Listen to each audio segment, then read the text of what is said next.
Mungkin selanjutnya ini Ki tentang mulai ini aja apa mengenai koleksi yang berkesan atau yang menjadi ciri khas ini sepertinya ada yang menjadi ciri khas dari Ki Ardi ini. Nah, ya. beliau. Ini adalah saya punya karya mulai dari ide, kemudian ide gagasan. Kemudian setelah saya sertai dengan tingkah laku berpola, behavior. Ya. Itu kalau gitu. Jadi kalau dulu diajarkan di kampus itu mulai dari ide gagasan, kemudian ada tingkah laku berpola. Ya. Dengan saya menggambar, mendesain. Dari ide gagasan saya, kemudian saya menggambar, mendesain, lahirlah artefak ini, benda budaya. Betul. Ini adalah kayon Pancasila Sakti. Saya membikinnya karena ya saya punya ideologi, saya punya pemahaman, saya punya guru yang mengajarkan pentingnya Pancasila sebagai alat integrasi bangsa, sebagai wahana pemersatu bangsa. Dan saya dalang ini sebagai penyambung lidah.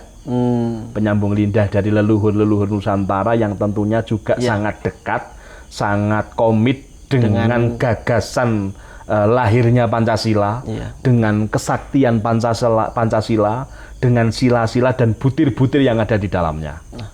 Sehingga saya memunculkan ini ada lambang negara, burung Garuda, yang menjadi dasar negara kita adalah Pancasila ini ya. Juga ada merah putih, sang saka, Dwiwarna, merah dan putih. Itu adalah lambang-lambang. Merah keberanian, putih adalah kesucian. Kemudian di atasnya ada bintang 9. Apakah bintang 9 itu kalau kita baca, kalau kita berbicara Majapahit itu adalah Dewa Nawasanga.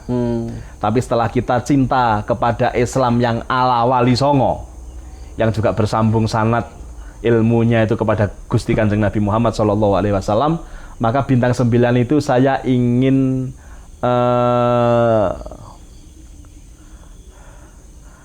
melambangkan atau saya ingin mensemiotikkan. Ini semiotikkan. Jadi ada makna semiotik di dalam bintang itu adalah guru 9 itu. Para wali itu, para wali songo pendiri itu perintis Islam di Nusantara. Kemudian di atas kok ada raksasa berwajah putih. Itu adalah Kala. Itu adalah waktu. Dia memegang cakra magilingan. Jadi roda kehidupan yang dikendalikan oleh sang waktu. Maka kita tidak boleh melupakan waktu kita. Dengan kita mengingat bahwa pentingnya waktu, pentingnya Kala itu, maka kita wajib meruat dan merawat. Meruat dalam artian mensucikan tingkah laku, pemikiran, langkah ucapan, kemudian merawat, merawat adalah menjaga kesuciannya. Karena guru 9 itu meninggalkan ajaran-ajaran yang luar biasa. Bahwa ilmu pengetahuan, apapun yang ada di gambar ini adalah semesta. Semesta yang tidak bisa dikendalikan oleh apapun kecuali kuasa adikodrati Sang Hyang Tunggal atau Gusti Allah itu sendiri. Apa buktinya? Orang doktor, profesor kalau sudah kena stroke dengan istrinya sendiri lupa. Maka kita perlu merawat Sang Hyang Kala tadi itu. Kita perlu meruat Sang Hyang Kala itu. Sang Hyang Kala itu apa? Sang Hyang itu adalah kuasa adikodrati. Waktu ini adalah adikodrati. Pemilik waktu adalah Sang Maha Waktu itu sendiri. Allah itu sendiri, Tuhan itu sendiri. Maka kita tidak boleh sembrono dengan waktu yang diberikan kepada kita untuk selalu bermanfaat, untuk selalu berbuat kebajikan kepada alam semesta. Ini wujudnya di saya sini. Saya pesankan di sini.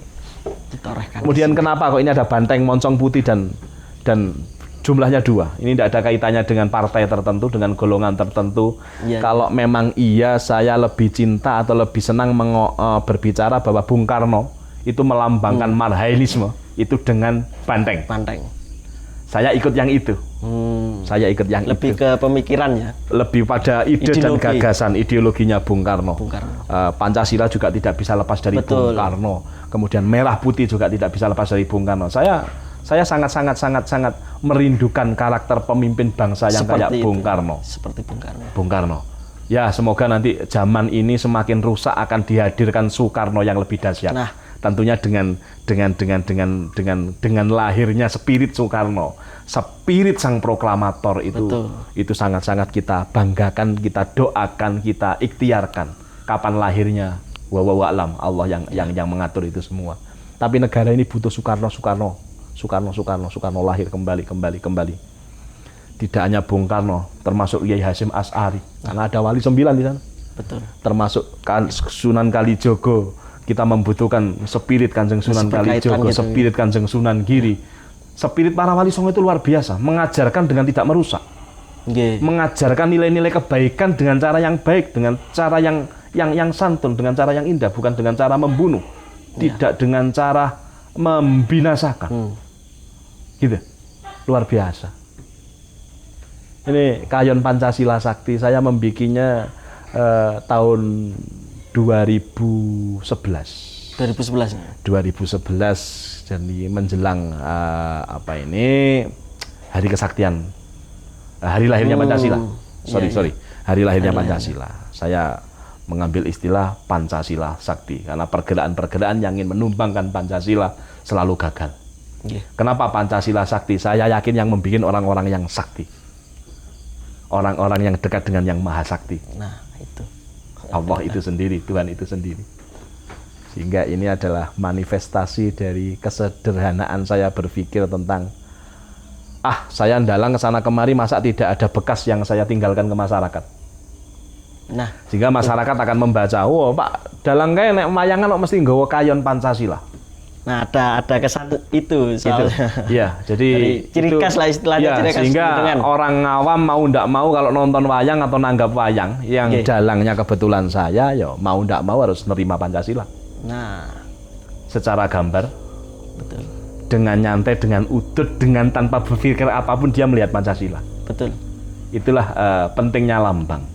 Itulah pentingnya semiotik gambar. Itulah kenapa orang Jawa membikin keris, membikin ukir-ukiran, membikin patung dan sebagainya. Itu sebetulnya saat orang itu rileks. Orang itu rileks itu sangat. Sekarang pertanyaannya gini, kemarin juga dibahas saat diskusi bahwa kondisi rileks itu sangat dipentingkan. Kadang-kadang orang menciptakan lagu yoga, lagu tapa, lagu puasa itu untuk merelaksasi diri. Setelah kondisi ini rileks, maka imajinasi itu indah. Iya, betul. Dan keindahan itu adalah milik Allah. Maka jangan salahkan dan jangan ada yang menolak ketika kita selalu berpikir indah, berangan-angan indah, berasumsi indah. Pokoknya selalu indah. Keindahan itu akan wujud di depan mata. Jadi kita itu sebetulnya apa yang kita pikirkan. Kalau bahasanya santri, Allah itu ana inda doni abdi.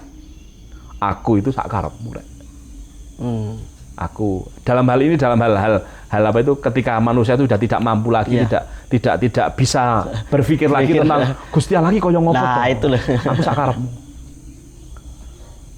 Dengan seperti itu maka kita menghadirkan keindahan-keindahan itu. Dan orang Jawa ahlinya. Orang Jawa jagonya. Mungkin berumur 50 tahun ini menjadi benda cagar budaya ini. Sangat berkesan dan pasti ketika KRD ini ndalang, ciri khasnya adalah kayan ini. Dan ini selalu saya ceritakan pada masyarakat. Dan ini wayang salah satu bentuk syiar juga gitu ya. Iya. Dan saya juga di dalam dunia pedalangan saya juga ingin berkontribusi atau ingin sumbangsih pemikiran saya. Ada tokoh karakter yang saya suka dan saya senang. Ini saya gambar sendiri juga. Ini desain saya sendiri. Ini desain sendiri gitu ya. Ini tokoh Patih Hamangkubumi. Patih Hamangkubumi Hastina. Zaman rajanya Prabu Pandu Dewanata. Siapakah dia? Dia adalah Sang Mahapatih Mantrimuka Gandamana Gondomono. Gondomono. Kenapa saya bikin besar? Ini adalah tokoh yang diidolakan sama Bima. Jadi Bima itu secara karakter, secara kesaktian, secara pemikiran, ideologi, itu beliau yang dikiblat. Oh. Ini wayang Purwa, wayang Jawa. Nggih. Bahkan tingkat kesaktiannya dapatnya dari beliau. Dari beliau ini ya. Ya, Pendowo Limo itu megurunya kepada beliau dan Bima sangat dekat sama beliau. Gondomono. Kenapa saya bikin seukuran Bima? Karena ya karakternya memang mirip Bima gitu. Dan kalau wayang-wayang klasik Gondomono dibikin kecil, bukan saya menyalahkan dan tidak sependapat, saya berangkatnya dari klasik. Cuma ketika Gondomono itu memiliki kesaktian yang namanya Kalung Robyong. Ya. Sangsangan Kalung Robyong. Itu ketika beliau marah dan berhadapan dengan musuh, itu bisa mengimbangi ukuran lahir batin musuhnya. Sehingga ketika bertemu dengan raksasa, maka tubuhnya akan membesar. Ukurannya seperti raksasa gitu. Raksasa. Ketika dia berhadapan dengan Bima, ya ukurannya sak Bima. Seperti itu. Ketika dia berhadapan dengan, andai kata satu zaman dengan Kumbokarno, mungkin ya ukuran sak Kumbokarno. Nggih. Itu daya saktinya si Gondomono yang diwariskan kepada Puntadewa. Sangsangan Kalung Robyong. Makanya Puntadewa itu kecil, tapi lakon Dewa Amral dia menjadi raksasa. Raksasa gitu. Nah, dia punya Kalung Robyong. Tinggalannya si pamannya Gondomono. Ini wayang karya saya yang dulu pernah sama almarhum mendiang Abah Entus dibawa blaknya ke Tegal sana, kemudian dikasih celana panjang, jadilah Gondomono ala Ki Entus Susmono. Aslinya gini. Gitu ya, aslinya ini dari Malang. Prototipenya ini. Ya. Bantus. Dan saya bikin dua, yang satu berwajah kuning. Ini saya dulu mempersiapkan kalau sewaktu-waktu terlaksana mau membuat wayang Wilwatikta. Jadi saya mau membuat karakter tokoh Gajah Mada ini. Nah itu mungkin perlu itu Ki. Ya, suatu saat. Wayang sejarah lah ya mungkin. Ya, sejarah lokal yang diceritakan lewat wayang karena apa? Saya punya ide gagasan bahwa bangsa kita, pemuda kita itu budaya bacanya masih kurang. Nah, dengan kurangnya budaya baca, maka kita berikan ilmu atau kita jelaskan sejarah itu dengan pertunjukan, dengan tontonan lebih mendengarkan, menarik, lebih ya. masuk, lebih mendengarkan. Jadi arahnya ke sana kalau orang Indonesia, karena budaya bacanya kurang. Kalau mengamati kemudian mendengarkan itu masih itu sangat tinggi. Masuk, memang lebih ke sana. Tapi ini plek kayak gambarnya Gondomono saya. Sangsangan Kalung Robyong. Dan sama Abah Entus dulu saya ketika beliau kesini ngambil malnya ini, saya dikasih kenang-kenangan sama beliau, sama Abah Entus Susmono ini. Ini kenang-kenangan dari ya, beliau. Ini Bimo ini kenang-kenangan dari mendiang almarhum Abah Entus Susmono. Semoga berkah dan diparingi padang kubur jembar dalane Abah Entus. Ini Kiai Lintang. Langsung diberikan saat beliau nginep di Hotel Pelangi waktu itu. Saksinya juga masih hidup, insya Allah Pak Ro'op. Dan ini garapan istimewa untuk kelasnya dalang-dalang pertunjukan populer. Ini termasuk kategori wayang yang istimewa. Yang top ini. Prodomas. Ini beberapa karakter wayang yang saya gandrungi dan saya cintai. Juga ini waktu saya ke Jakarta dulu, koleksinya Bude Wulan. Jadi ini wayang sebetulnya sama beliau dalang kondang pernah diinginkan, tapi alhamdulillah kok beliau berkenannya saya malah turun ke jenengan ini. Iya. Ini Kresna Wanda Rondon, prodonya prodo gajah, dan ini wayang kuno, wayang tua. Ya, seperti wayang sepuh. Ini wayangnya istimewa, monggo mau disoting ini. Kalau teman-teman dalang sa Indonesia wujudnya dalang model piye wae lek muni iki wayang elek kon rene. Maksudnya ben difoto, ben dipirsani. Biar dilihat ini. Nih. Dan ini juga satu karya satu tangan, tapi saya mendapatkannya dari dua orang yang Tidak sama. Yang satu ini satu rumah dengan yang Kresno itu memang satu penggarap. Oh ini. Hadut Koco. Wondo Guntur semua ini. Wondo Guntur. Ini wayang-wayang kebanggaan, wayang-wayang kelangenan. Prodomas. Nggih. Wayang. Nek wis ngene iki biasane untuk bayaran, Mas.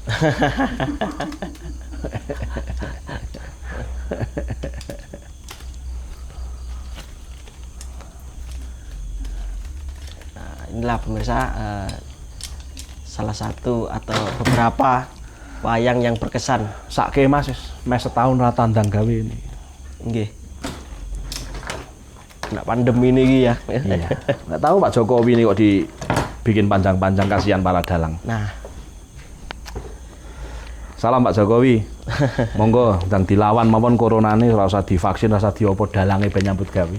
betul. Teman-teman. Dalang niku nembang. Ya, Ya. yang ngomong. Dalang itu nembang. Coba. Ini saya sedang curhat sama negara ya, Ya. curhat sama pemerintah ya. Ayo kita menghargai karya leluhur yuk. Kita ngaji karya leluhur, kita akui bahwa leluhur kita itu hebat. Nah, itulah pemirsa, beliau sudah menjelaskan tentang koleksinya, kemudian awal beliau berkarir, kemudian beliau sempat tadi mengusulkan pendapatnya atau unek-unek pribadinya beliau Yardi ini mengenai di masa corona gitu ya. Nah, sangat menarik pemirsa ngobrol dengan beliau Yardi. Sing ngomong dalang loh Mas iki Mas. Nangge. Beliau dalang kondang ya. Kadang dibilang dalangnya Bumi Arema.